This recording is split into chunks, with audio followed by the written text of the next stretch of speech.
April 12, 1943. A cold morning inside a massive aircraft factory on Long Island, New York. The noise was deafening. Engines roared outside on the test field. Rivet guns screamed across the production floor. Welding torches crackled and hissed, throwing sparks into the dim factory air. The smell of hot metal, oil, and aviation fuel hung thick. And in the middle of all that industrial chaos, one young woman stood completely alone beneath a half-assembled B-17 Flying Fortress bomber. She held nothing but a simple wooden pencil in her trembling hand. Above her head, the factory clock kept ticking relentlessly. Every second mattered, every minute counted. Somewhere thousands of miles across the Atlantic Ocean, American pilots were already climbing into planes just like this one. Planes that would carry them deep into German-occupied territory. Planes they trusted completely with their lives. Planes that were supposed to protect them from enemy fire and bring them safely home to their families. But some of those planes were falling from the sky for reasons nobody could explain. Brand new aircraft, experienced crews, perfect weather conditions.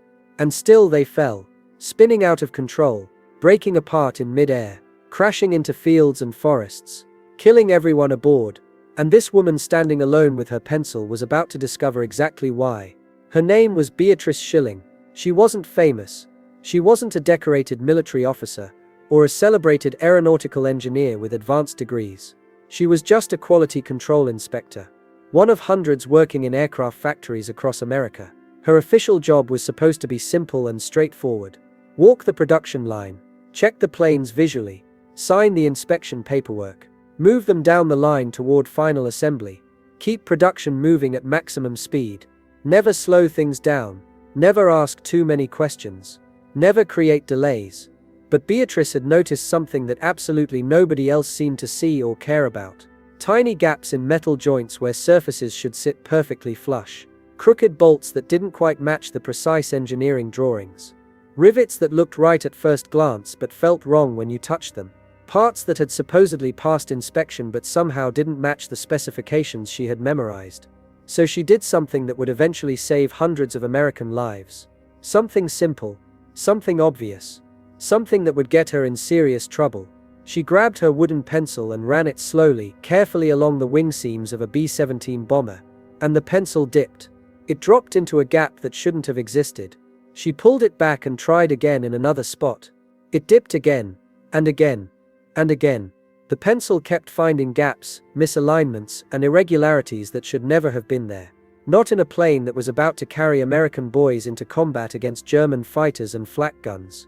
Before I go any further into this incredible true story, quick thing.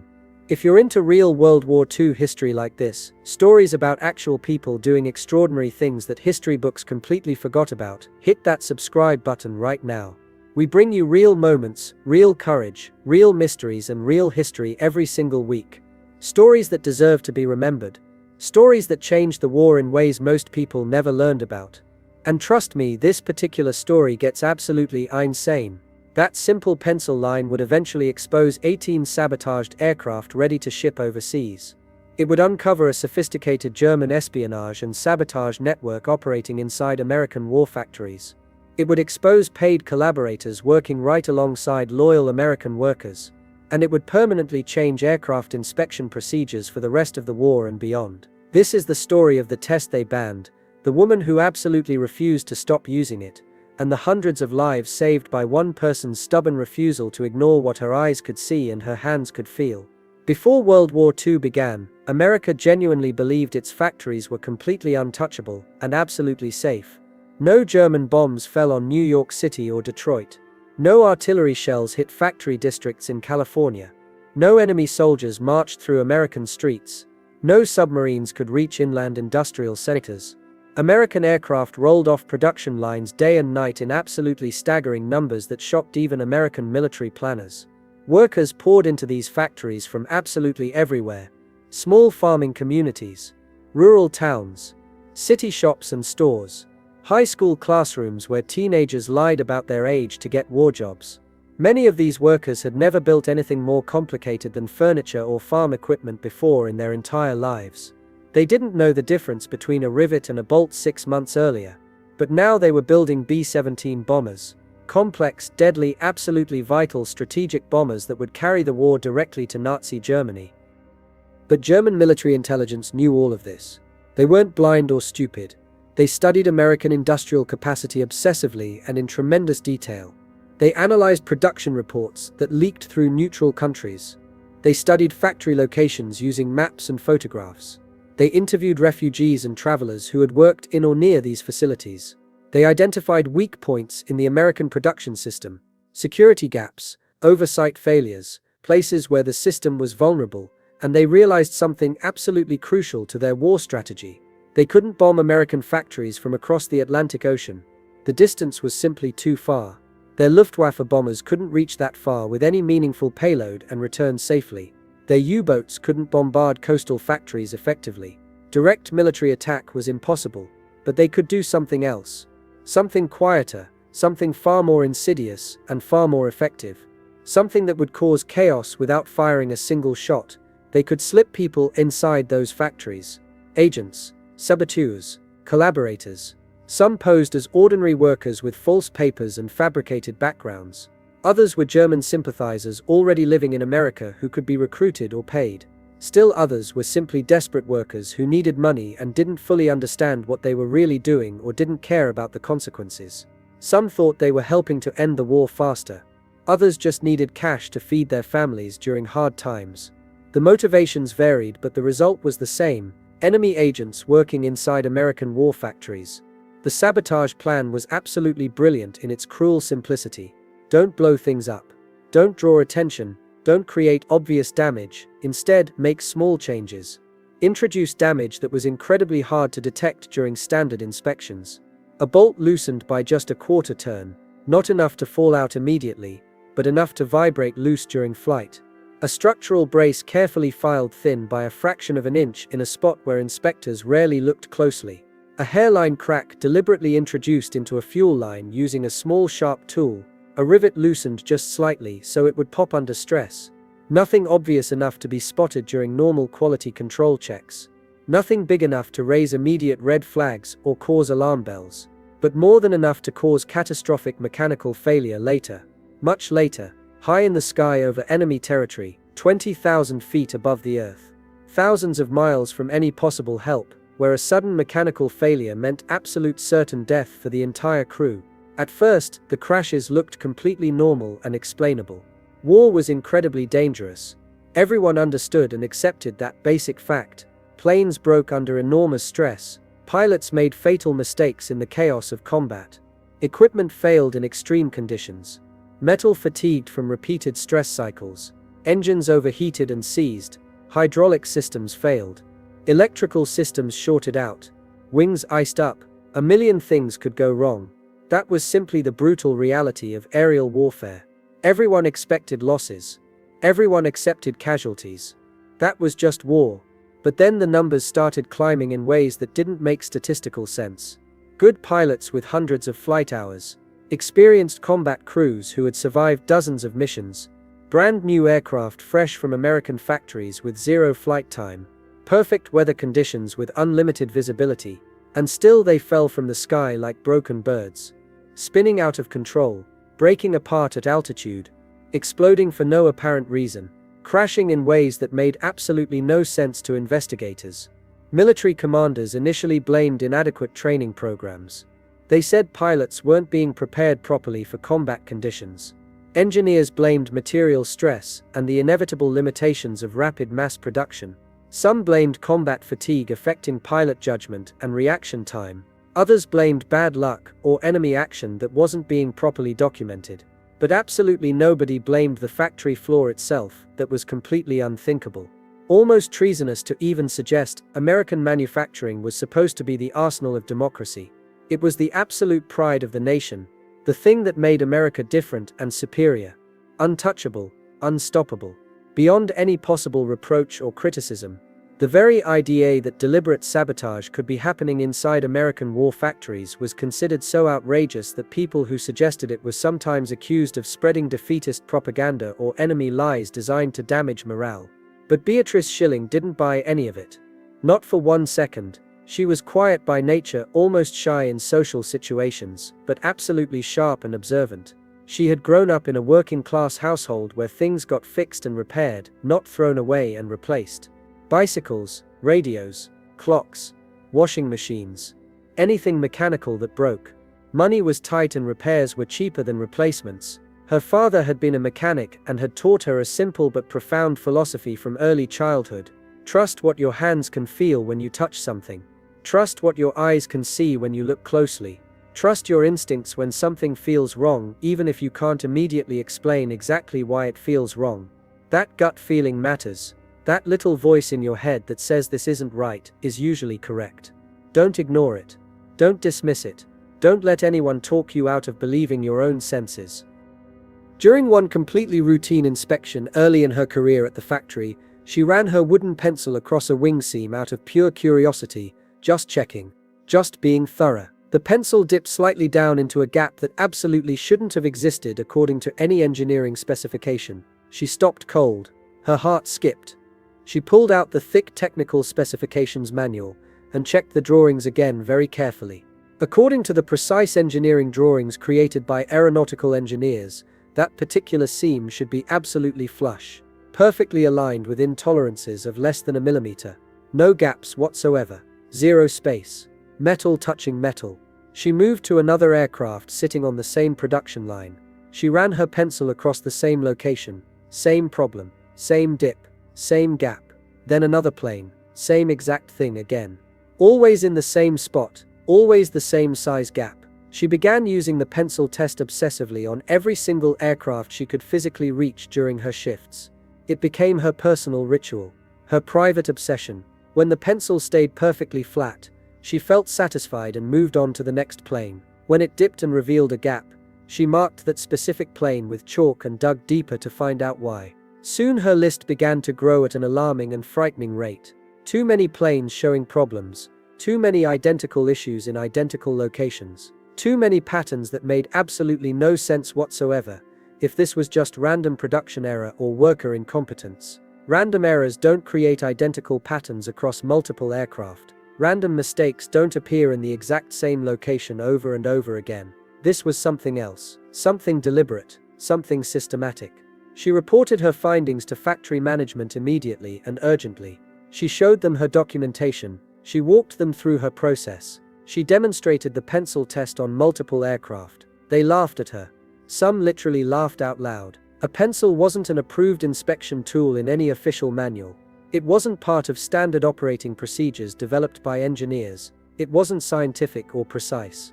They told her directly to stop slowing down the production line with her paranoid nonsense. They reminded her firmly that production numbers were everything in wartime. The war effort depended entirely on speed and volume. She was creating unnecessary delays. She was hurting factory morale. She was making other workers nervous and suspicious. She needed to do her job the normal way and stop causing problems that didn't exist. Beatrice didn't stop. She absolutely couldn't stop. Her conscience wouldn't allow it. Instead, she started working nights on her own time without extra pay. Early mornings before her official shift started. Late evenings long after everyone else had punched out and gone home. She checked planes that other inspectors rushed past without a second glance because they were under pressure to maintain speed.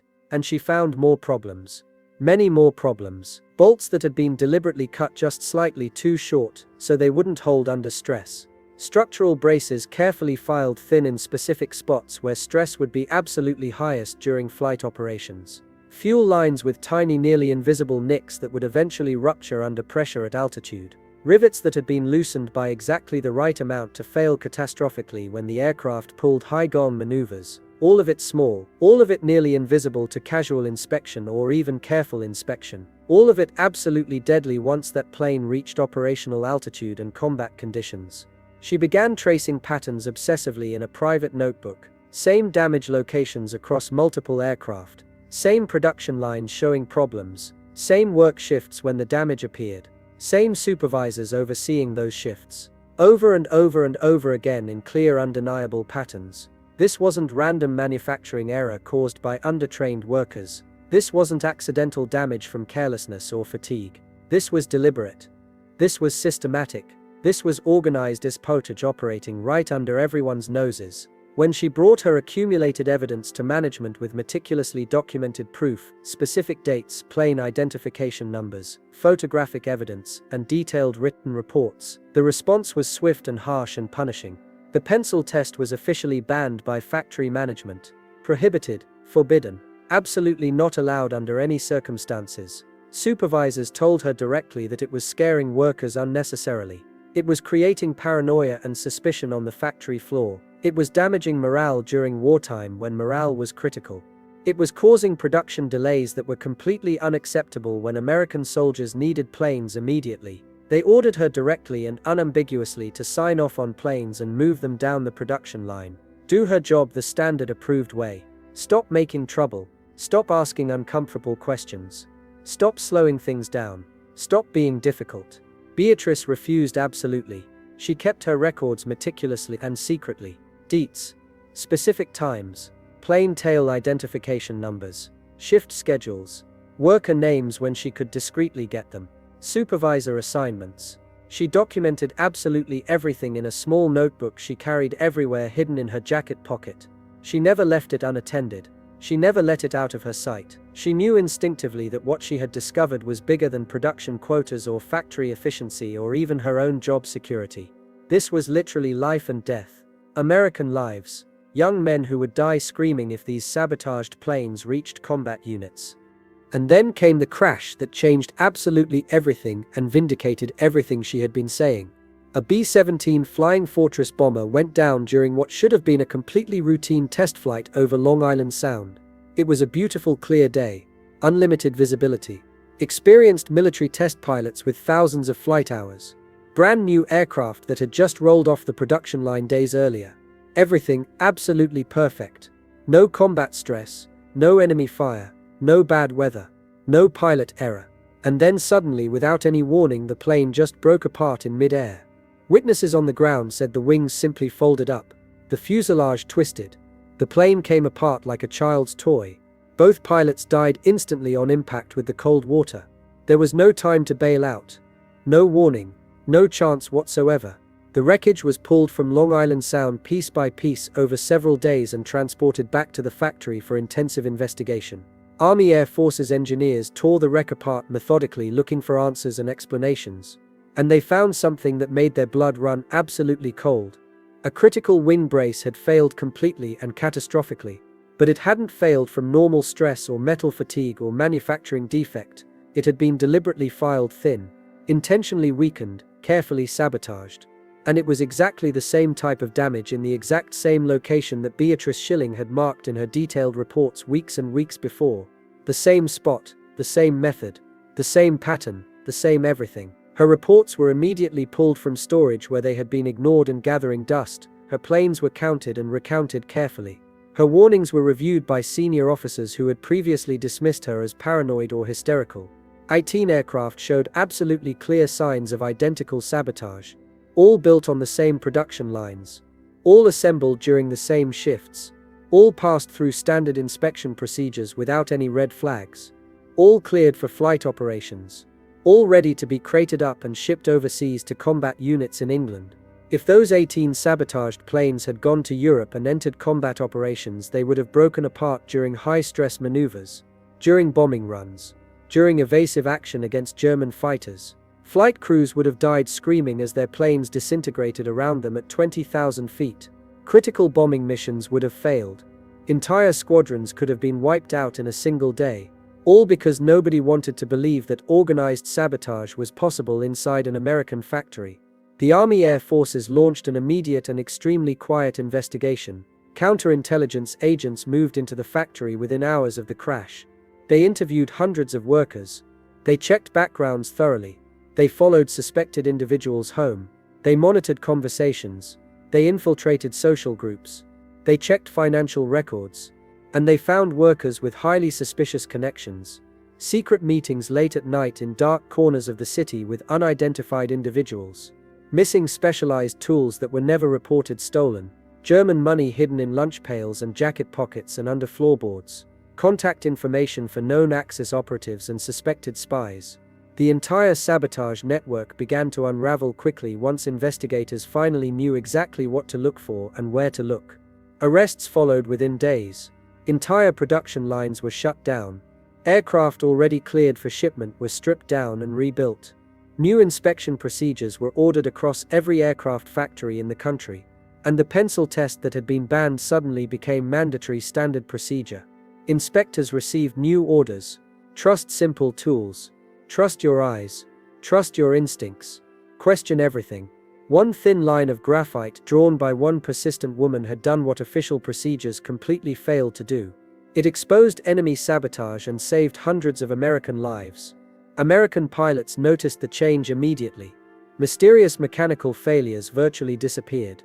Crash rates dropped sharply. Confidence in American aircraft rose dramatically. Planes came home heavily damaged but structurally intact. Crews survived hits that should have been fatal. They lived to fly another mission. Letters from the front lines mentioned something new. Trust, complete trust in the aircraft beneath them. Trust in the people who built those planes back home. Trust that every rivet had been checked. Every bolt tightened. Every weld inspected. That trust saved lives. That trust won battles. That trust helped win the war. Beatrice Shilling never asked for recognition. She never sought praise or publicity. She stayed at her post doing what she had always done. Training new inspectors. Teaching them her methods. She taught them to slow down even when supervisors screamed about quotas. She taught them to feel seams with their fingertips. She taught them to listen to that voice in their gut that said something was wrong. She saved hundreds of lives without ever leaving American soil, without wearing a uniform, without firing a single shot. Her battlefield was a factory floor. Her weapon was a wooden pencil.